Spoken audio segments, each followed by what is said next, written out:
Jalen Williams at Oklahoma City. So I had Jalen Williams way higher on my board than this. Yeah. Yeah. It ended up with him a little lower, and that's okay. Yep. As long as he was in the top like 9, I think that was okay. Um, but I had Jalen, I think, at 4 or 5 on my board. Okay. It's not a secret that I love Jalen Williams and think he is like the next coming of Jimmy Butler, basically. I think he is outstanding. I think he's an unbelievable basketball player. He literally just does everything on the court, is why to me Jalen Williams is like the next coming of somebody like a Jimmy Butler. 19.1 points, 4 rebounds, 4.5 assists, 1.1 steals. Was worth 10.2 wins according to dunksandthrees.com's EPM model. In 2023-24 was a significant plus on both offense and defense. He takes on tough matchups all the time defensively, really good on-ball defender. Offensively, he's a genuine 3-level scorer in my opinion. Yep. Unbelievable driver to the rim, uses that 7'2" wingspan to really finish at the basket, uses that 230-pound, 225-pound frame, whatever he has there, to be able to power his way through contact on drives. He is very capable of getting to the mid-range using a different variety of moves in and out to get to different step backs, pull-ups, hang dribbles, a wide variety of moves to be able to get to his mid-range jumper. And then also made like a real number of threes, made 43% of his threes this past year. Very good when he's open. I don't know that I trust him to like create pull-up threes at a super high level right now, but that's probably next in terms of what his development was. Overall, true shooting percentage, 7% above league average. Yeah, look, I think Jalen Williams is an absolute monster. I think that he just does every single thing well. And if I was building an NBA team with guys currently in the league, Jalen Williams would be among my first picks because it is just so much easier to build a roster around him than it is with many other players around the league. So here's my thing with J-Dub, and we talked about this a little bit last night. I don't disagree with anything you said. I'm a big J-Dub fan as well. I think he's awesome. I think the one thing that stood out as I went back and reviewed things was he was just so good in the fourth quarter. I just continued to read notes of mine that said no matter how he played the whole game, he showed up in the fourth quarter. He made shots in the fourth quarter. I just pulled some numbers. Do you want to guess? This isn't trivia time. You want to guess what he shot from 3-point percentage in the fourth quarter this season, regular season? I would guess it was like 48 or something. 53%. 53%. And he was 57% from the field. So just ridiculous. Yeah. I agree with you. The 3-level scoring, all of that. What this really came down to for me is if we think SGA is a MVP candidate every year, and if we think another player on his team, who we'll talk about later in this episode, is higher than him on this list, where are the opportunities for him to be better than and be felt like he has a bigger impact on the game than some of these other names we're about to talk about, who may be the number 1 guy on their team or the number 2 guy on their team if J-Dub ends up being the number 3. So I think that's where maybe I had him a little bit lower. Like, is he going to go win all NBA being the 3rd guy on this team, or does he eventually get, I don't want to say forgotten about, but maybe he doesn't always even just get the credit he deserves because there's so much attention on SGA and Chet and even some of the other guys on that roster? Yeah, so a couple of things. So I had him higher than Chet on my list. Okay. So I think he's the 2 there, if I'm being honest. But I think it's reasonable for us to have Chet higher, but like, and we'll talk about that when we get there. But you and I had like a pretty similar ranking on Chet. We had like a pretty divergent ranking on Jalen, which is reasonable. So Jalen to me is very clearly their number 2 on offense, though, is the thing. Right now, for sure. Yes. Agreed. Oh, I think long term even as well. Okay. Like I think Jalen is their number 2 moving forward. And frankly, and Oklahoma City fans like aren't going to be excited to hear this, right? But I do think we need to be somewhat realistic about Shai Gilgeous-Alexander's contract situation, right? He has 3 years left on his deal. I'm not sitting here saying Shea is leaving. It is very possible that starting next offseason, maybe Shea is willing to sign an extension and we look up and Shea is an Oklahoma City Thunder member for the next 5 years, right? Beyond next year, even. Or, yeah, beyond this coming year. But Shea has 3 years left on this contract. And Shea very clearly has real desires in fashion and, likes, seemingly a lot of things that come with that. And a lot of those places do tend to be bigger cities. So I'm not sitting here saying he's leaving. I'm just saying, hey, let's be somewhat realistic. I think that Jalen could easily step into that role coming in 3 years or in 2 years if Oklahoma City decides they have to move Shea, if Shea tells them, hey, I'm probably not going to stay in Oklahoma City for the long term. I think that Oklahoma City would probably just take another run at a title, to be honest, and they probably let Shea walk after 3 years. But this is way down the road. This is not coming this year. This is not coming next year, right? We're still a ways down the road, but you ask, how is Jalen going to take that step into all NBA caliber? He'll be 26 at that point, right? And he'll just be entering his prime right when that happens, if that was to happen.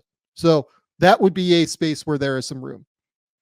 Regardless, I mean, we see Kevin Durant and Devin Booker both made all NBA this year. Anthony Davis and LeBron James both make all NBA.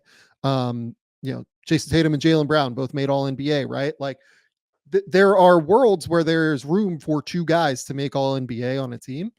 The question is with Chet thrown in, can you see 3 guys doing it?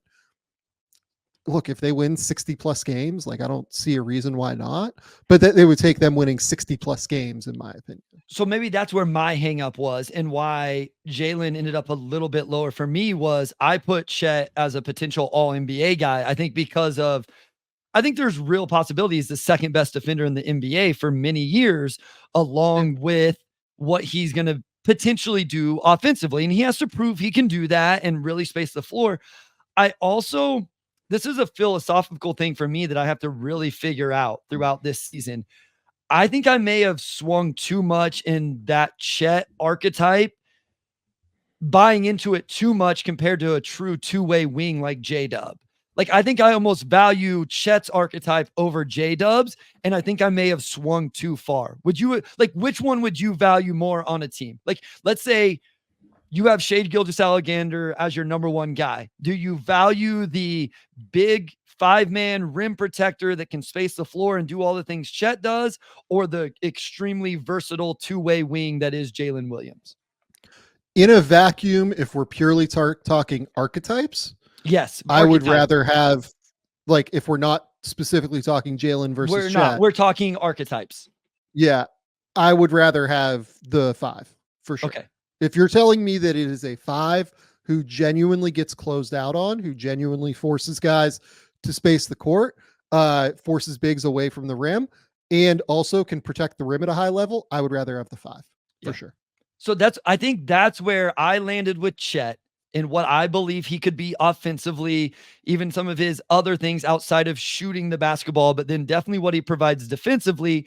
And then it was okay, well, if they have SGA and Chet, is J-Dub going to be an all NBA level guy as well? So it really, if you put him on the Detroit Pistons, he's probably higher on this list just because I'm hey, he's going to go be the best player on the team and have more opportunity to be in that role. And maybe that's flawed thinking. I would listen to that argument, but I guess that's where I landed a little bit. My ranking wasn't as much about how good I think he is. It was a little bit more about what is the space for him to really get this kind of love and attention and recognition when you have these other guys on the same team.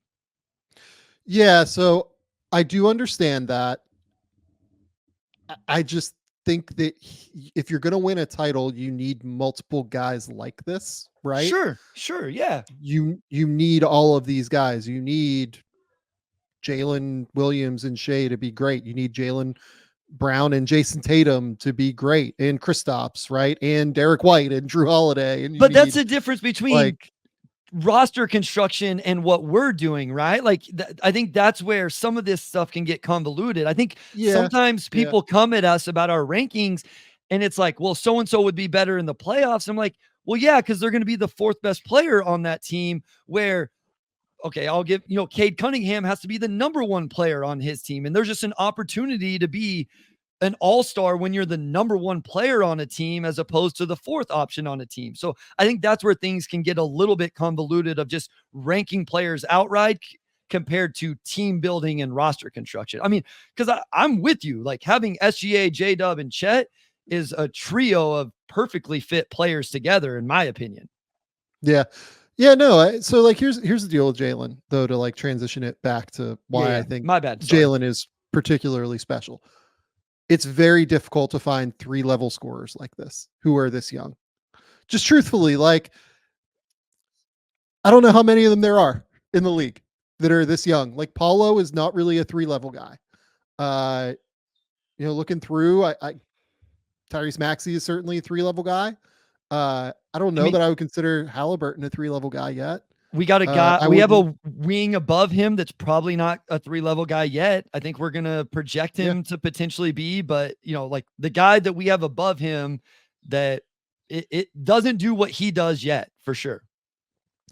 In that level of completeness of his game, you talk about building a roster, right? Yeah.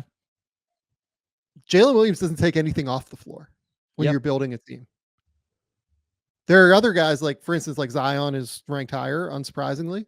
Like, Zion takes a couple of things off the table when you're building a team, right? Because you have to have a spacing 5 to get the most out of him. You have to have a spacing, all around him to get the most out of him, right? And that's why we're worried about this New Orleans team construction, right? Because they have, DeJounte Murray, who's become a decent 3-point shooter, but likes to live in that mid-range area more. Same with Brandon Ingram. And then you have Herb Jones, who is, improving as a shooter, but we're going to see where that settles in, right? And they don't have a spacing center really. So it's easier to build a roster around Jalen Williams than it is Zion. The difference is just that Zion is maybe the best, like, gravitational force going to the rim that, we've seen in decades, even still. But Jalen's like an incredible finisher at the basket. His length allows him to open up angles in a significant way. His strength allows him to like kind of bounce off of contact. He has unbelievable contact balance. I kind of think that Jalen is going to be like a 25, 6-6 guy in his prime. In these types of players are the ones that allow you to win playoff games at the highest level. Like the all-around wings. Look at Boston with Jason Tatum and Jaylen Brown. Sure. Look at the Raptors, with Kawhi Leonard, for instance. Look at the Clippers with Paul George and Kawhi Leonard on the court have always been like a +10 team in the regular season, and then they just couldn't stay healthy, right? If Jalen Williams can stay healthy, that kind of changes the calculus for Oklahoma City, I think. So I look at what they have, and I think he is an enormous part of what they have. Like, I don't think that, like, I think they have a genuine big 3. Like, I don't think it's sure. We have to kind of parse through either way. When I look at what Jalen Williams does, it's just like all of this translates at the highest levels to basketball. At the highest levels of basketball, point blank. No, I think you're probably right. This may have been one where I was too low and I got a little bit too caught up in just like projecting what he could be or considered 5 years from now with all of the other talent on the roster, because specifically the next 2 guys we're about to talk about, one isn't the best player on his team and they both have real defensive concerns. And that's something that this guy doesn't. And they have size concerns as well in different ways. So I think I'm going to regret being the one that held us back from potentially having him higher than those 2, other than the next couple guys are very established as well. Like they've put up some great stuff in their own right. Yeah. And like, to me, the next question is like, can Jalen Williams make that jump up to, 24 points and, 6 rebounds and 5 assists per game, right? Possible, but because he did it on, he was crazy efficient this last year, right? 54% from the field, 43% from three, 81% from the line, average 19 a game. That's incredible. The question is, can he do that on somewhat close? Like, can he do that on 20 attempts and not have those numbers really plummet, right? Whenever he's having, and I feel like when SGA was out in a game, when they staggered them and J-Dub had to run the offense, like, he didn't give me any reason not to think that he could handle being that like primary guy. So yeah, it will be interesting because it was a huge jump. Even, obviously he was awesome as a rookie and he made a really nice jump in year 2. Yeah. So, Seth Justice asked, what was the ranking both of you had on Jalen? I think I had him at 4, and I think that you had him at like 13 or 12 or 12. something like yeah, that. I had him at 12. Yep. And like the middle ground on a lot of these guys just kind of ended up surpassing him, maybe is the best way to put it.